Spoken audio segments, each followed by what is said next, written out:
ஸ்ரீ குருபியோ நமக. அனைவருக்கும் நமஸ்காரம். இன்று மகாவிஷ்ணு தன்வந்திரியாக அவதரித்த நாள் தன்வந்திரி ஜெயந்தின்னு கொண்டாடப்படுறது. தேவர்களும் அசுரர்களும் பார்க்கடலை கடைந்த போது ஒரு கையில் அமிர்த கலசம், மற்றொரு கையில் மருத்துவ சாஸ்திரம் கூடிய ஓலை சுவடிகளோடு தன்வந்திரி பகவான் வெளிப்பட்டார். அதன் பின் அந்த அமிர்தம் ஒரு அகப்பையால் தேவர்கள் அனைவருக்கும் விநியோகம் செய்யப்பட்டது.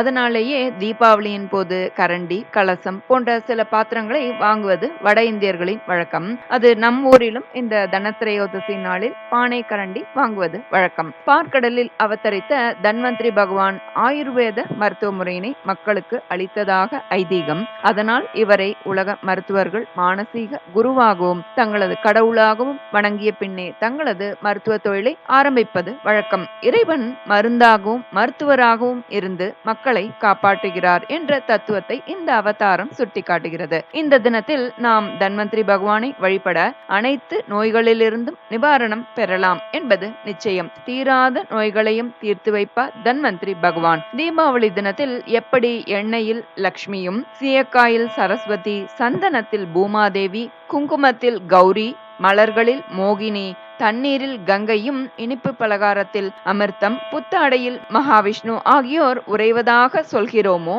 அதுபோல் தீபாவளி மருந்தில் தன்வந்திரி பகவான் உறைவதாக ஐதீகம். அதனால் தீபாவளி மருந்து உட்கொள்ளும் போது ஸ்ரீ தன்வந்திரி பகவானை மனதில் பிரார்த்தித்து உட்கொள்ள வேண்டும். எந்த ஒரு தீராத நோய்க்கும் உடல் சம்பந்தப்பட்ட கோளாறுகளுக்கும் தன்வந்திரி பகவானை வழிபட்டு அவரது பிரசாதத்தை உட்கொண்டால் நிவாரணம் பெறலாம் என்பது கண்கூடான உண்மை. இந்த நன்னாள்ல தன்வந்திரி பகவானை பிரார்த்தித்து சகல பிணி தீர்க்கும் சஞ்சீவினி மந்திரமான ஸ்ரீ சுதர்சன சம்ஹிதையில் உள்ள அமிர்த சஞ்சீவினி தன்வந்திரி மந்திரம் பாராயணம் செய்யலாம். எந்த நோயாக இருந்தாலும் இந்த ஸ்தோத்திரம் சொல்ல விரைவில் குணமாகும் அப்படின்னு சொல்லப்பட்டிருக்கு. இந்த தன்வந்திரி மந்திரத்தை தொடர்ந்து ஜபம் செய்வதால் தைரியம் ஏற்பட்டு பாபம், வியாதி, விஷம், கண் திருஷ்டி, கிரக தோஷங்கள் அனைத்தும் நீங்குகின்றன. புற்றுநோய் போன்ற குணப்படுத்தவே முடியாது என்றும் சிகிச்சை அளிப்பது கடினம் என்றும் சொல்லப்பட்ட பயங்கரமான நோய்களும் இந்த மந்திரத்தை சொல்வதன் மூலம் விரைவில் அழிந்து அவரது ஆயுட்காலம் அதிகரிக்கிறது அப்படின்னு சொல்லப்படுறது. இந்த அமிர்த சஞ்சீவினி மந்திரம் எல்லா நோய்களையும் நீக்கி பயத்தை அழித்து ஆயுட்காலம் அதிகரிக்கும் அமிர்தம் போன்று செயல்படுகிறது. கர்ப்ப காலத்தில் பெண்களை பாதுகாத்து அவர்களுக்கும் குழந்தைகளுக்கும் உயிர் கொடுக்கிறது இந்த சஞ்சீவனி மந்திரம். அவ்வளவு சக்தி வாய்ந்தது. இதை சொல்வதால் மரணம் தூர ஓடும், இறக்கும் தருவாயில் இருப்போரையும் எழுந்து நடமாடச் செய்யும் அற்புத மந்திரம். அக்கால மரணம் முடிவுக்கு வரும். இது சகல பிணிகளையும் தீர்க்கக்கூடிய அற்புதமான மகா ரோக நிவாரணி, மகா மந்திர ஔஷதம் அப்படின்னே சொல்லப்படுறது. முதலில் தினமுமே சொல்லும் வகையில் மிகவும் எளிமையான 2 வரி தன்வந்திரி மந்திரம் பார்க்கலாம். எந்த நோயாக இருந்தாலும் நோயால் பாதிக்கப்பட்டவர்கள் வியக்கத்தக்க வகையில் உடனடியாக பலன் பெற வேண்டுமென்றால் இந்த அமிர்த சஞ்சீவினி மந்திரத்தை சொல்ல வேண்டும். அமிர்த சஞ்சீவினி மந்திரம்: ஓம் நமோ பகவதே மிருத சஞ்சீவினி சாந்தி குரு குரு ஸ்வாகா. அசுரகுரு சுக்ராச்சாரியார் இந்த மந்திரத்தை ஜபித்து இறந்தவர்களை கூட மீண்டும் உயிர் பெற செய்தாராம். நாம் பலன் பெற வேண்டுமென்றால் இந்த மந்திரத்தை சொல்லலாம். உறவினர்களுக்கோ அல்லது மற்றவர்கள் உடல் நலம் பெற வேண்டுமென்றால் மேலே குறிப்பிட்டுள்ள மந்திரத்தில் சாந்தி குரு குரு ஸ்வாகா அப்படின்ற சாந்தி என்ற வார்த்தைக்கு முன்னதாக சம்பந்தப்பட்டவரது பெயரை சேர்த்து கொள்ள வேண்டும். உதாரணத்திற்கு சிவக்குமார் உடல் நலம் பெற வேண்டும், தீராத நோய் தீர வேண்டும் என்றால் ஓம் நமோ பகவதே மிருத சஞ்சீவினி சிவக்குமார் சாந்தி குரு குரு ஸ்வாகா என்று சொல்ல வேண்டும். நாம இப்போ சகல பிணி தீர்க்கும் அமிர்த சஞ்சீவினி தன்வந்திரி மந்திரம் பாராயணம் செய்யலாம்.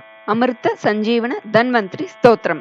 அதா பரமஹம் வக்ஷ்யே மிருத சஞ்சீவனம் ஸ்தவம் யஸ்யானுஷ்டான மாத்ரேண மிருத்யுர் தூராத் பலாயதே அசாத்யாः கஷ்ட சாத்யாश्च மகாரோகா பயங்கராः சீக்ரம் நஷ்யந்தி பட்டனாதஸ்யாயுஷ்ச பிரவர்ததே ஷாகினி டாகினி தோஷாः குதிருஷ்டி கிரகசத்ருஜாः प्रेतवेतालयक्षोता बाधा नश्यन्ति चाकिलाः दुरितानि समस्तानि नाना जन्मोद्भवानि च संसर्गज विकाराणि विलीयन्ते स्य पाठतः सर्वोपद्रवनाशाय सर्वबाधाप्रशान्तये आयुः प्रवृद्धये चैतत् स्तोत्रं परममद्भुतं बालग्रहाभिभूतानां बालानां सुखदायकं सर्वारिष्टहरं चैतद्बलपुष्टिकरं परं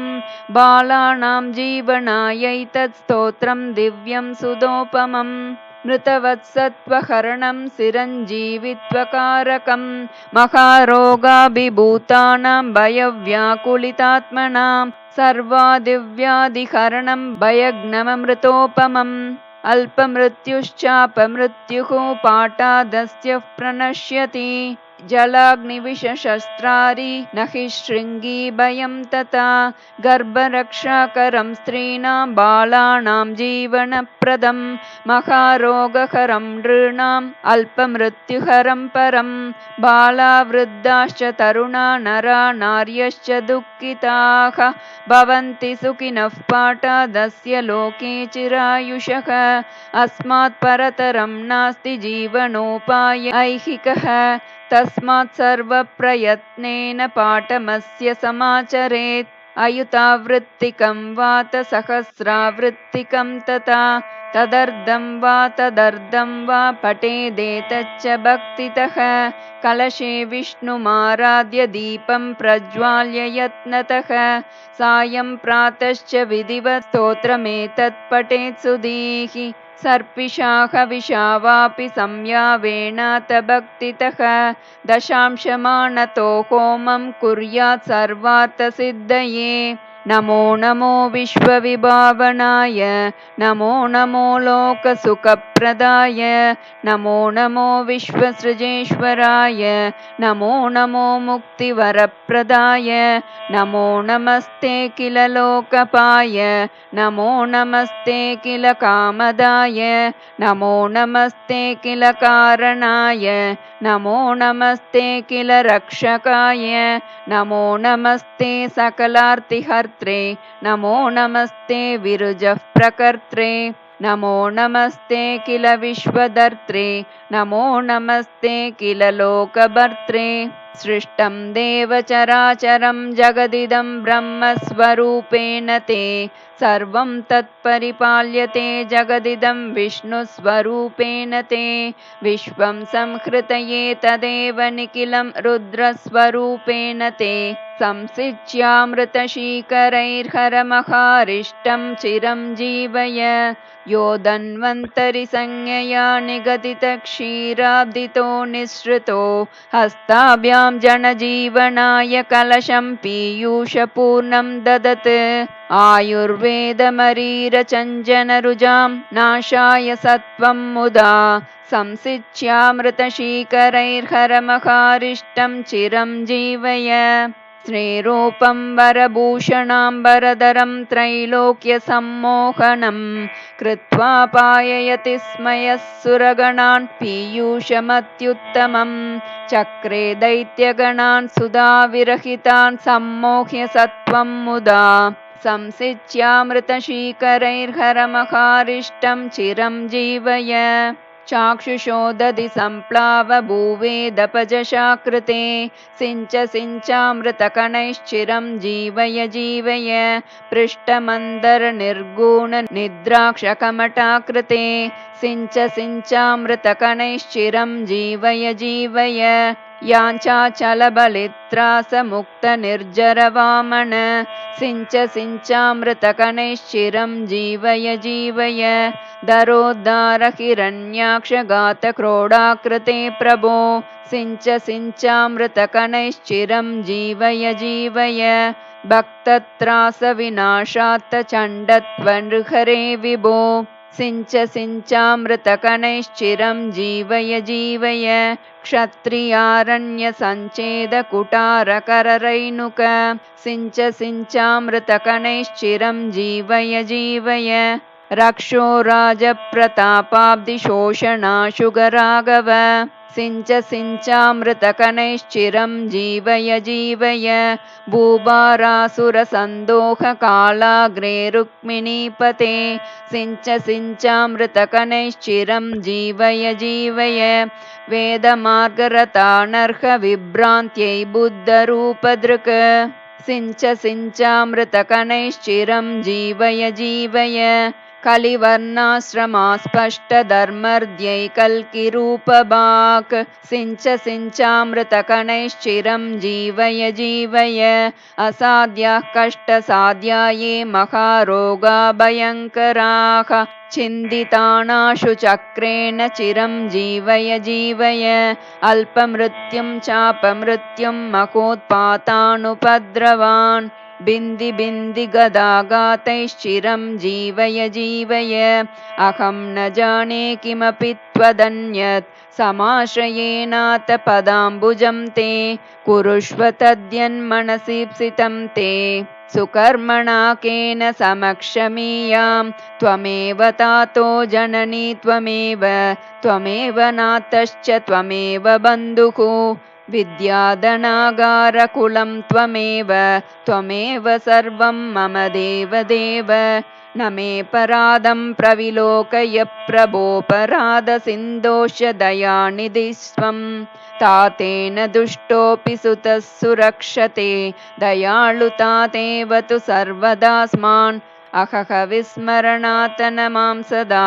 करुणया निजया परिपूरितः भुवि भवान् यदि मे न हि रक्षकः कथमहो मम जीवनमत्र वै दह दह कृपया त्वं व्याधिजालं विशालं हर हर करवालं चाल्पमृत्योः करालं निजजनपरिपालं त्वां भजे भावयालं कुरु कुरु बहुकालं जीवितं मे सदालं न यत्र धर्माचरणं न जानं व्रतं न योगो न च विष्णुचर्चा न पितृगो विप्रवरामरार्चा स्वल्पायुषस्तत्र जना भवन्ति क्लीं श्रीं नमो भगवते जनार्दनाय सकलदुरितानि नाशय नाशय श्रौं आरोग्यं कुरु कुरु ह्रीं दीर्घमायुर्देहि देहि स्वाहा अस्य धारणतो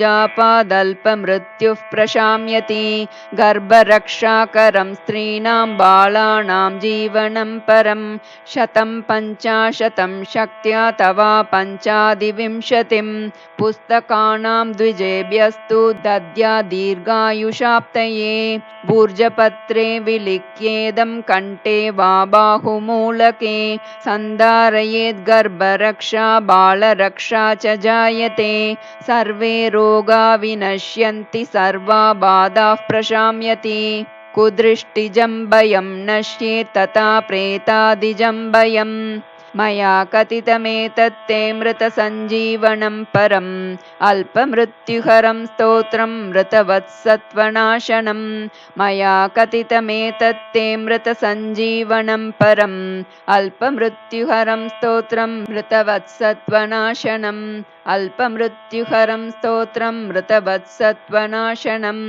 इति सुदर्शनसंहितोक्तम् अमृतसञ्जीवनधन्वन्तरिस्तोत्रं सम्पूर्णम् श्रीगुरुभ्यो नमः हरिः ओम् எல்லா நோய்களையும் அழிப்பவனே தங்கள் கையில் உள்ள அமிர்தத்தை தெளித்து எல்லா நோய்களையும் அழித்து எங்களுக்கு நீண்ட ஆயுளை கொடுங்கள் அப்படின்னு இந்த ஸ்தோத்திரத்துல சொல்லப்பட்டிருக்கு. இதை சொல்ல சகல நோய்களும் குணமாகும், நீண்ட ஆயுளை பெறலாம், சகல துன்பங்களும் விலகும், மன அழுத்தம் மற்றும் பதட்டங்களிலிருந்து விடுபடலாம், மகா ரோக நிவாரணியாக சஞ்சீவனியாக செயல்படுகிறது இந்த அமிர்த சஞ்சீவன தன்வந்திரி மந்திரம். அனைவரும் தவறாமல் இந்த நன்னாளில் பாராயணம் செய்து பலன் பெறுவோம். நல்லதே நடக்கும். நமஸ்காரம்.